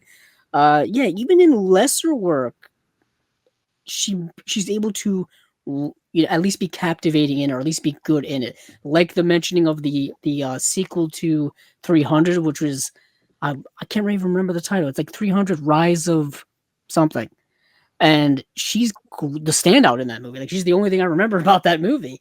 And yeah, she just has that ability. The Haley Steinfeld choice is a newer, flashier choice, I would say, because she's really hot and popular right now. Yeah. You know, she's got the physicality with the Hawkeye role, with the Sinners role. She's got the range. She's got the screen presence. She's got the acting ability that we knew about from when she did, um, what was the Western that she was in? True Grit. True Grit. Thank you. I completely blanked on that. She did it. She was in True Grit when she was younger, so we know she can handle any type of dialogue and any type of, you know, moment that's not too big for her. So these are both really good picks. But Eva Green for me is just, you know, maybe a little bit personal bias. That's the one I go with. Yeah. Okay. Julian? As much as I like Haley Steinfeld, Sinners was great. True Grit, she's the main character of that movie. Still nonsense. She got nominated for Best Supporting Actress when Maddie Ross is the main character. But I gotta go with Andrew. It's when I think of Batgirl, Batgirl has to be a contemporary of Batman. And in the end, like, you know, she's great in Hawkeye. I couldn't see Haley Steinfeld like, you know, being an equal to Denzel's Batman. And Eva Green just has like that look, like just her eyes alone can like pierce into a soul. So like imagine her with like the bat cowl, like you know, trying to like, you know, converse and like, you know, it's be intimidating. I just think works a lot better. And just imagine like it's the cowl's not made of like rubber, it's made of like iron, like it's like a mask, like a medieval mask instead of and Yeah, also because I can imagine being set in that time, they would have to retrofit the bat suit, retrofit the Robin suit, and the Batgirl suit. And if Batgirl, I believe we established that she's from that time already. Yeah, she's from that time. That's what I'm saying. Like she's not gonna have the normal bat No, suit. she's gonna have like chainmail, and she's gonna have like a significant medieval type of helmet. And we've already seen she's already done period pieces like that. She was in that show Camelot, which got one season. It's kind of a one-season wonder.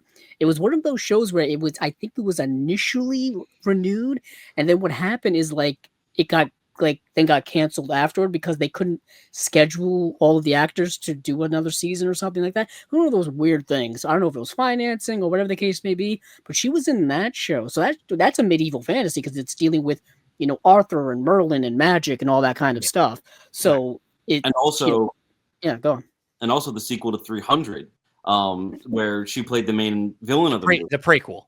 The prequel, interquel, sequel. It's it's a prequel, sidequel, and sequel. It's one of those. Yeah, sure. Like she gives such an intimidating air of like, you know, power like in that role. Like say what you will if you like the movie or not, she was a standout, and like that already shows that she looks cool with a sword. And plus she can keep her British accent. True. Also, like we were talking about how like, you know, impactful she is already established in this movie of being this kind of feminist outlaw, perhaps a Robin Hood-esque character. We don't really know, but people don't realize how big of an impact the Eva Green character had in Casino Royale. Like Vespa really messed up the James Bond character, like emotionally for a while. Pretty much throughout that series, he was emotionally, you know, distraught over that whole scenario. She plays very impactful characters. If Eva Green was in love with me and she died, I'd be messed up too. I hear that. But I think it's unanimous. And the only thing that really made me think Haley Steinfeld would have been a good pick is her age. I think she comes off as a little younger, which kind of plays more into how Barbara Gordon is in this story. Eva Green would kind of be like almost the same age, similarly as our Denzel, you know, so the age kind of like is wonky, but it doesn't really matter in this case. I do think it'll be a funny scene when she shows up, Eva Green shows up, and Jack Black's like, damn, she's fucking hot. Like wants to he keeps like hitting on her, and she's like, doesn't want any of it. Yeah. So like, she's just too focused and she's hard and she just wants to help defeat King Bane. Yeah. So it could be like a funny thing where like, you know, Batman is trying to not kill King Bane, but maybe Batgirl is. So they're trying to like deal with that while Mr. Freeze is trying to steal the jewels. as Yeah. well. It's like a three-way conflict at the end. Yeah, I mean, this. I think she's going to play a role as in helping Batman and Robin go in that realm. They're not familiar with this place, so she'll be able to help them. That's her part. So there we go. Eva Green is our Barbara Gordon, and Doug takes the game. Guys, Wow. what a wild ride. Right? Ties all over the place. It was great. Fantastic game, Carl. That was a lot of fun. Good game. Good Nobody game. was good at trivia, but the ideas were there. Now, I will say, Carl has one more opportunity here to at least take co-credit of this masterpiece. If he can give me a better title and tagline than you, Doug, then you guys have to share credit. So, Carl, what is your title and tagline for this medieval fantasy Batman and Robin, directed by Tony Scott, starring Denzel Washington, Jack Black, Eva Green, and Dylan Baker?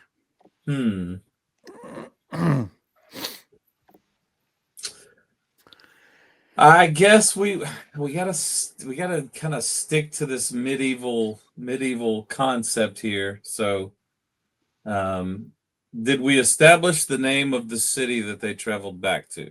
Can it still be Gotham? It can still be Gotham. Oh, Sure. that would be fun. Yeah. Okay, so I'm thinking maybe the last night, KNIGHT, of Gotham. Last Night of Gotham. The Mm. last night of Gotham. And what's your tagline? How about the night is long, but the legacy is longer? Okay. The night is long, but the legacy is longer. Wow. Carl just pulled some nice stuff out of his ass. Boy. All right. Which is where I'm guessing Mr. Freeze hides all them gems. He's Doug, Man. come on. What All you right. got? Okay, so here's the thing. Here's what we're gonna have to do with this. We might have to lawyer up just a little bit. Just a little bit. We might get some pushback here, because I think a perfect title would be A Dark Knight's Tale. Like it feels too spot on, but I almost feel like we have to go for it. And I did like, I don't know if it would be a tagline or a subhead, but Bad Out of Time. Okay. So I don't know. I kind of like Carl's subtitle better. So, not kind of. I definitely do. So. Well, it's up to the judges. So we got The Last Night of Gotham. What was the first part of your tagline, Carl? The night is long. The night is long, but the legacy is longer. Yes. And then we have The Dark Knight's Tale. And what was the tagline again, Doug? Bad Out of Time. More Bad like a Out of Time. subtitle. I don't know. Yeah, that It works. makes sense. Contextually, it makes sense. Julian, where are you falling? It's tough. I like the tagline for Carl's. I didn't really get a lot of how the theme of the film goes into legacy. I think I was expecting something to do with ice and something freezing. Like the night is cold. That I think that would work a little better. But A Dark Knight's Tale, I'm a sucker for a good pun. All right. So Julian's going Doug. If we could combine them, honestly, this is how it goes most of the time. One person gives me a good title, and the other person gives me a good tagline. This is how it goes almost every time. But we got to pick one. Carl, what was the name of your movie? The Last Night of Gotham. The Last Night, KNIGHT. Yeah, there is actually, I've been holding on to the entire show, but there is actually a Batman, because I didn't want to give anyone any help. There is a medieval Batman comic called The Dark Knight of Steel, which is really good. But The Last Night of Gotham, that sounds like a 6-issue limited run, and it sounds perfect. So thank you. I think the tagline could have maybe use a little reworking. I think the Last Night of Gotham sounds great. Okay. All right. So Julian's going Carl. Andrew. Yeah, yeah, Carl's title and tagline was so smooth. Like just kind of came out of nowhere. I was very much liked it. Yeah, it's tough because you're right. Because every time we do this, it's always like a title and a tagline from both contest mutators. Like they would have fit so well together. I do like a Dark Knight's Tale because it does play on the whole Knight's Tale thing, which is kind of fun. Um, but the first one is so Batman-esque that it plays on my bias so much. That I go with Carl. I like that All one. right. Well, it's decided, but I would have went Dark Knight's Tale. I think that was a little more fun and clever. Kind of fits, I think, some of the vibes of the movie that we made. But all right. Well, Carl, he pitched in with the title, and that just bumps him up to being a part of this project. So you guys, both co-writers of this new movie, The Last Night of Gotham. That's a good one. Congratulations, guys. That sounds like a fun movie to me. Yeah, I'll Carl, watch it. I'll reach I out. love We can Jack start. Black. Yeah, Jack we can Black start is so working on fun. this at some point. We can put together a script, all that stuff. Yeah, Maybe if I had been on time, I would have carried a little more favor with the judges. Oh, you think I was playing them earlier? I was just getting them on my side. No. If anything, I was pitting Julian against me before you showed up. Yeah, no, you didn't even know that. But guys, it was a really fun game, all over the place. Yes. I loved it. Doug, you have a podcast. I do. Good Times, Great Movies. It's an 80s movie podcast. We've been doing it for 10 Very years. We basically Wow. take films, good, bad, classics, things you've never heard from, and kind of kick them around a little bit, have some fun with it. So check it out wherever you get shows. I had no idea what I was up against here. Yeah. Carl, you have a film club and you have 2 new cars that you just bought tonight.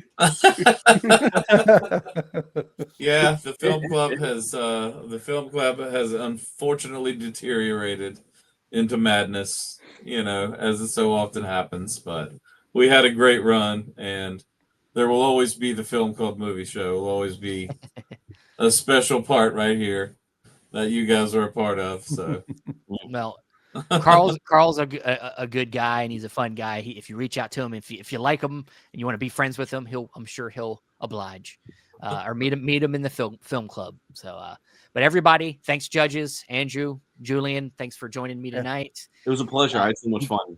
Yeah, you guys gave it a was lot fun. of good comic book facts that I would have never been able to give for this type of thing. So, everybody, I hope you enjoyed this mutation, and we'll see you in the next experiment. Good night. Bye.